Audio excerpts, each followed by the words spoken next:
MPSI 2025 में अगर आपका भी एग्ज़ाम होने वाला है तो फ्रेंड्स ये रील आपके लिए काफ़ी इंपॉर्टेंट है, क्योंकि अभी जो ग्रुप 4 के एग्ज़ाम हुए थे उसमें साइंस पोर्शन में एक टॉपिक आ रहा था मानव रोगों से।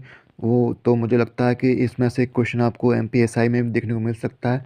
तो कुछ ज़्यादा नहीं है, MP लूसेंट में पीछे ये 3 टेबल दी हुई हैं।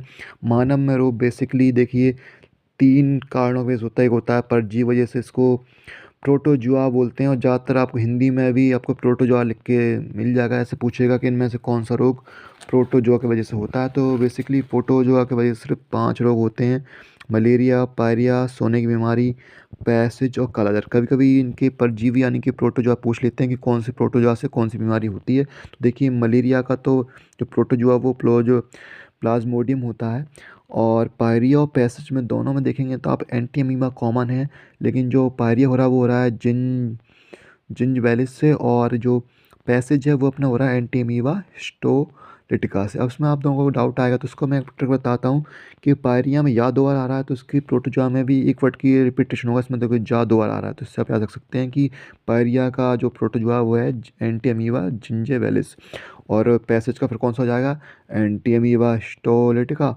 और फिर सोने की बीमारी में ट्रिप ट्रिपेनोसोमा हो जाएगा इसका प्रोटोजोआ, और कालाजार का हो जाएगा अपना लेशमैनिया डोनावानी। ठीक है, ऐसे ही दूसरा कारण होता है जो मानव शरीर में बीमारी का, वो होता है जीवाणु यानी बैक्टीरिया। तो ये टिटनेस, हैजा, ये जो वैसी बीमारी है मतलब उतना सीरियस नहीं है वो इसमें आती हैं, और इनके जीवाणु नाम भी यहाँ मेंशन आप उसको जरूर पढ़िए। फिर वायरस से भी होने वाली कुछ बीमारी जो कि लगभग कितनी है 13 बीमारी वायरस से होती हैं, है ना।